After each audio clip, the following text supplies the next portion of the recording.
It was an ordinary Tuesday morning when the knock came at my door. I wasn't expecting anyone, no meetings, no deliveries, but there he stood, a man in a crisp suit holding a manila folder as if it carried the weight of the world. "Mr. Carter?" he asked. "Yes," I replied cautiously. "I'm here on behalf of your wife. You've been served." I blinked at the envelope in his hand. "My wife?" I repeated, incredulous. He nodded, "All business. Your wife, Emily Carter, is suing you for $10 million. The summons has the details." For a moment the air seemed to freeze. Then, without thinking, the words slipped out, "My wife died 5 years ago." His face went pale. The grip on the folder tightened, his professional composure faltering. I'm sorry, sir. There must be some mistake." "No mistake," I said, calm but resolute. "Emily passed away in a car accident 5 years ago this October." The color drained from him as he fumbled through the papers, shaking hands betraying his unease. "I was hired by her legal representative," he stammered. "They said she's alive." I invited him inside. He looked almost as panicked as I felt, but for completely different reasons. As he rifled through the documents on my couch, I reached for a small wooden box on the shelf. Inside were Emily's death certificate, hospital records, even her obituary clipped from the local paper. He scanned them, disbelief written across his face. This isn't possible. Someone filed the lawsuit in her name. They even provided identification, signed affidavits. And then it hit me. Someone was pretending to be Emily. But who? And why? I didn't have to wait long for answers. 2 days later my phone rang. An unfamiliar number. A woman's voice, bright, smug. "Hello, darling. Surprised to hear me?" It wasn't Emily. But it was someone who knew how to mimic her, the tone, the rhythm, her inflections. Only one person could do that convincingly, her sister, Vanessa. Vanessa had always lived in Emily's shadow.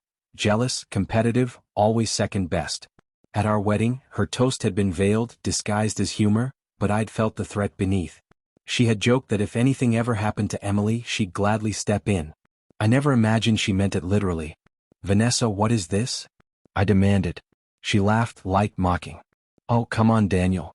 You don't really think Emily left you everything, do you? Half of it should have been mine. I'm just reclaiming what's owed by committing a little fraud." I felt my stomach turn. "She's dead, Vanessa, isn't she?" I asked. Her voice dripped with faux innocence. "Legally?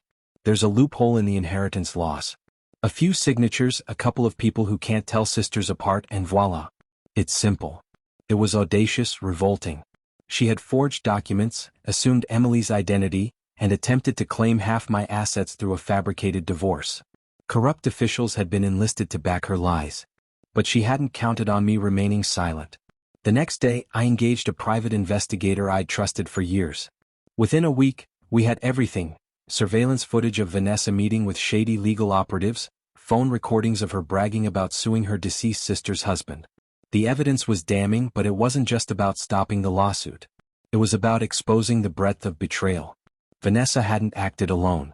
We uncovered a corrupt lawyer who knew Emily had died but filed the case anyway, a notary who forged Emily's signature, and even a judge's assistant bribed to fast-track the case. Vanessa had built a fortress of lies, counting on grief and bureaucracy to shield her. She miscalculated. Armed with proof, I filed a countersuit for fraud, identity theft, and conspiracy to commit financial crimes. When the authorities raided Vanessa's home, they discovered an entire room of forged documents, fake IDs, and a twisted inheritance plan mapped across the walls like a criminal investigation board. The trial was public. Vanessa's arrogant smile finally vanished as the judge read the charges aloud. Her scheme, her attempt to rewrite history for personal gain, became front-page news. But the sting wasn't in the headlines. It was knowing how fiercely Emily had loved her sister, how she had trusted family, believed in second chances, and would have been horrified to see her memory weaponized for greed. When the verdict came, Vanessa was sentenced to 8 years in prison. Her co-conspirators faced heavy fines and professional disbarments. The fraudulent lawsuit was not only dismissed, it became a cautionary tale in legal circles. After everything, I visited Emily's grave. Months had passed since my last visit, tangled in grief and the monotony of life. Standing there reading her name, I felt a strange, quiet closure. "Guess what, Em?" I whispered. "Vanessa tried to replace you, to pretend she was you. But she forgot there's only one Emily Carter." The wind stirred the trees. For a moment, I imagined Emily's soft laugh riding on the breeze. In the months that followed, life slowly returned to normal. But I had changed. Betrayal reshapes the way you see the world, even those closest to you. I began volunteering with a legal aid group, helping victims of fraud and identity theft. It wasn't just about moving on, it was reclaiming the idea that truth, no matter how deeply buried, eventually surfaces. Vanessa had tried to erase the past, steal a life that was never hers to claim. But some things cannot be forged. Names, legacies, love, they remain untouchable.